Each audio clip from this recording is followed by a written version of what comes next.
I hope दोस्तों तो आप सभी कैसे हो। आपका स्वागत है my YouTube channel Roy biology में। तो दोस्तों आज का हमारा टॉपिक है जनसंख्या विस्फोट। जनसंख्या विस्फोट एक ऐसा टॉपिक है जो कि ये मोस्ट इम्पॉर्टेंट है दोस्तों। 2023 की परीक्षा में 10th और 12th के लिए मोस्ट इम्पॉर्टेंट टॉपिक है। तो दोस्तों हमें कई स्टूडेंट्स की कमेंट मिली है कि भैया आप जनसंख्या विस्फोट का एक वीडियो बना के डालो, जनसंख्या विस्फोट की वीडियो बना के डालो। तो दोस्तों इसी के लिए हम लेके आए हैं जनसंख्या विस्फोट की ये वीडियो। और दोस्तों आपके लिए यहाँ से आप चाहे 1 नंबर का हो, चाहे 2 नंबर का हो, चाहे आप 5 नंबर का हो, कितने भी नंबर का क्वेश्चन आए यहाँ से आप कर सकते हैं। चाहे टिप्पणी पूछे, चाहे 1 नंबर का पूछे, चाहे आपका जो निबंध पूछे कि जनसंख्या वृद्धि पर निमंत्रण, जनसंख्या विस्फोट पर निबंध, तो आप यहाँ से कर सकते हो। चाहे 1 नंबर का हो, चाहे 4 नंबर का हो, चाहे 2 नंबर का हो, चाहे 6 नंबर का हो, निबंध आप यहाँ से कर सकते हैं। तो दोस्तों हम बात करने वाले जनसंख्या विस्फोट। जनसंख्या अपेक्षाकृत अल्प समय में हुई वृद्धि को जनसंख्या विस्फोट कहते हैं। इसे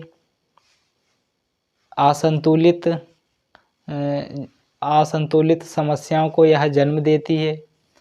और तो और दोस्तों इससे कई प्रकार की समस्याएं उत्पन्न होती हैं। व्यावसायिक सामाजिक समस्याएं कई प्रकार की उत्पन्न होती हैं, जो कि दोस्तों आप यहाँ से देख सकते हो कि जनसंख्या विस्फोट के परिणाम तथा परिवार नियोजन आवश्यकता। जनसंख्या विस्फोट के परिणाम क्या हैं और इसकी जो परिवार नियोजन जो आवश्यकता है वह क्या है, किससे परिवार नियोजन जिससे नियंत्रण किया जा सकता है।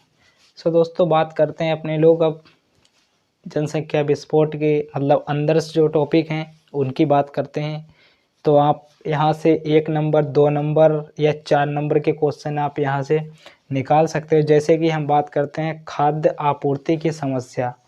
खाद्य आपूर्ति की समस्या यानी कि जो खाने पीने की वस्तुएं हैं, फूड्स हैं, उनकी क्या समस्या होगी जनसंख्या के लिए। तो अगर जनसंख्या दोस्तों बढ़ेगी तो निश्चित है जनसंख्या तो रेगुलर बढ़ती ही है, और ताकि जो हमारे खाद्य पदार्थ हैं उनके लिए ऑर्गेनाइजेशन उनके पैदावार करने के लिए दोस्तों अनेक अगर बढ़ते हैं तो केमिकल से बढ़ते हैं, ज़मीन तो बढ़ती नहीं है। ज़मीन जब जनसंख्या बढ़ रही है तो ज़मीन निश्चित है कि कहीं ना कहीं जो हमारे जो फार्मिंग के लिए जो ज़मीन है उसमें मकान बनने हैं, और उस पर अनेक प्रकार की जो कम फैक्ट्रियाँ भी बन रही हैं, काफ़ी चीज़ें जो लग रही हैं, उससे जो फार्मिंग जो ये प्लांट्स की फार्मिंग है जो वेजिटेटिव की यह कम हो रही है।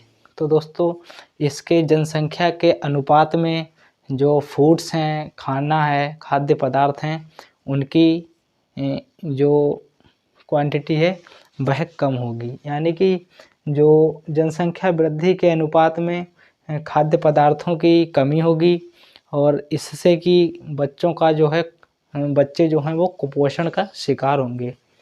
तो दोस्तों अपने लोग आते हैं नेक्स्ट पे। नेक्स्ट क्या है? नेक्स्ट है शिक्षा स्वास्थ्य की समस्या। शिक्षा स्वास्थ्य ये समस्या है दोस्तों कि अगर जनसंख्या बढ़ेगी तो जो शिक्षा के स्थान हैं यानी कि जो कॉलेज हैं, स्कूल्स हैं, उनकी जो संख्या है वह कम होगी और प्रवेश पाना कठिन होगा, और शिक्षा महंगी भी होगी दोस्तों। तो दोस्तों बात करते हैं फिर नेक्स्ट अपने लोग रोज़गार की समस्या दोस्तों जब जनसंख्या बढ़ेगी तो रोज़गार कम होगा, और रोज़गार कम इसलिए होगा क्योंकि गवर्नमेंट हो चाहे प्राइवेट सेक्टर्स हो, कोई भी इतनी जॉब नहीं दे सकते जितनी की जनसंख्या है दोस्तों। तो इसी के लिए इसमें भी भारी गिरावट आएगी, और जो उसका जो फैमिली का जो इनका खुद का परिवार होगा, फैमिली है, घर की है, तो उसमें कई सारी उन्हें समस्याओं का सामना करना पड़ेगा। तो दोस्तों अपने लोग नेक्स्ट नेक्स्ट बात करते हैं। नेक्स्ट है हमारा स्वास्थ्य एवं चिकित्सा में समस्या। स्वास्थ्य और चिकित्सा में तो दोस्तों क्या समस्या होगी? स्वास्थ्य में ये समस्या होगी जैसे कि एक माँ के कई बच्चे हैं तो माँ को शारीरिक प्रॉब्लम और शारीरिक प्रॉब्लम होने के ज़रिए जो उसके बच्चों का जो है वो पोषण सही से नहीं होगा, देखभाल सही से नहीं होगी, तो वो बच्चे अनेकों बीमारियों का सामना बन सकते हैं और उन्हें औषधि और मेडिसिन्स का भी अच्छा जो है वो नहीं मिल सकता। तो दोस्तों उसके बाद बात करते हैं अपने लोग कि जनसंख्या वृद्धि पर नियंत्रण। सो दोस्तों जनसंख्या वृद्धि का नियंत्रण कैसे किया जाता है एंड इसे कैसे रोका जा सकता है, क्या क्या इसके उपाय हैं? तो दोस्तों इसका पहला उपाय है, यानी कि हम देख सकते हैं कि इसे वैज्ञानिक उपाय द्वारा रोक सकते हैं। वैज्ञानिक द्वारा दिए गए उपाय, यानी कि जो गवर्नमेंट को वैज्ञानिकों ने उपाय दिए, तो गवर्नमेंट ने क्या काम किया कि अपने अनुसार एक जो सीमा होती है, विवाहित एक सीमा होती है विवाह के लिए। तो दोस्तों पहले तो ये 18 वर्ष लड़के की थी, उससे पहले 16 भी शायद रही थी, और उससे पहले तो आप सभी लोग जानते हैं कि बाल विवाह भी चलता था। लेकिन अब इस प्रकार का कुछ भी नहीं है और कानून ने एक नियम कानून बना रखा है, सरकार ने एक नियम कानून बनाया है जिसके अनुसार लड़की की उम्र 18 वर्ष और लड़के की उम्र 21 वर्ष विवाह के लिए तय की है। और दोस्तों अगर इससे पहले अगर जो विवाह करता है वो बाल विवाह करता है तो वो कानूनन अपराध है। और दोस्तों इसके लिए जो परिवार नियंत्रण के लिए जो अगर किसी परिवार में एक लड़की है तो उसे छात्रवृत्ति जैसी कई योजनाओं का भी लाभ मिलता है। तो दोस्तों बात करते हैं अपने नेक्स्ट की शिक्षा व जागरूकता। तो दोस्तों अगर जो जनसंख्या है उसे शिक्षा, अगर वो नियंत्रण है तो उसे शिक्षा आसानी से हम दे सकते हैं, और शिक्षा अगर उसे मिलेगी तो वो जागरूक होंगे, और जागरूक होंगे तो मतलब हर चीज़ एक सीमित रहेगी। तो दोस्तों उसके बाद में बात करते हैं कि आर्थिक स्थिति में सुधार, उनकी आर्थिक स्थिति में क्या सुधार होगा। अगर दोस्तों जनसंख्या वृद्धि जो नियंत्रण है तो उन्हें अच्छा रोज़गार भी मिलेगा, और जब रोज़गार अच्छा मिलेगा तो उनकी आर्थिक स्थिति, उनके घर की प्रॉब्लम्स सॉल्व हो सकेंगी, जिससे कि वो एक नॉर्मल लाइफ आराम से जी सकते हैं। तो दोस्तों उसके बाद बात करते हैं स्वास्थ्य एवं यौन शिक्षा। तो दोस्तों स्वास्थ्य एवं यौन शिक्षा जो कि गवर्नमेंट ने अब बोल दिया है कि किशोरा अवस्था में बालिका और बालक को यौन संबंधित सभी शिक्षाओं का ज्ञान दिया जाए, जो कि वो आने वाली पीढ़ी को सुधार सकें और एक सीमित परिवार को रख सकें। तो उसके बाद नेक्स्ट बात करते हैं जो कि गर्भ निरोधक उपाय क्या है। तो दोस्तों पहला गर्भ निरोधक उपाय है प्राकृतिक परंपरागत एक ऐसा उपाय है दोस्तों जो कि गुणसूत्र को अंड के पास पहुंचने से रोकता है, एंड इस पर ये आधारित है, किस पे? प्राकृतिक परंपरागत पर आधारित है। दूसरा बात करते हैं रासायनिक विधियाँ, यानी कि रासायनिक विधियाँ, इसे रोकने के लिए रासायनिक विधियाँ क्या क्या हैं।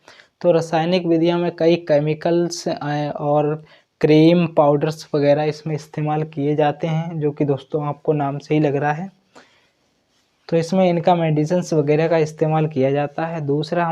तीसरा नेक्स्ट हमारा है जो कि गर्भ निरोधक गोली एक ऐसी गोली है ताकि ये गोली ऋतुस्राव के 5वें दिन से 27वें दिन तक दी जाती हैं। जैसे कि फॉर एग्जांपल आपने गोली सुनी होगी जिसका नाम है माला डी, वह सप्ताह में एक बार दी जाती है, जो कि परिवार नियोजन गोली है। तो दोस्तों उसके बाद बात करते हैं हम नेक्स्ट रोध या वेरियस। अवरोधक रोध या वेरियस क्या है? अवरोधक रोध वेरियस एक ऐसी चीज़ है जो मेल के लिए पुरुष के लिए अनुरोध है और फीमेल के लिए अनुरोध और कैप आता है, तो उसे ये इस्तेमाल करते हैं ताकि एक परिवार है वो अपने सीमित रह सके। उसके बाद बात करते हैं नेक्स्ट कि अंतःगर्भयुक्त क्या है। अंतःगर्भयुक्त एक ऐसी टेक्निक है जो कि दोस्तों जिसे शॉर्ट में इसे IUD बोलते हैं।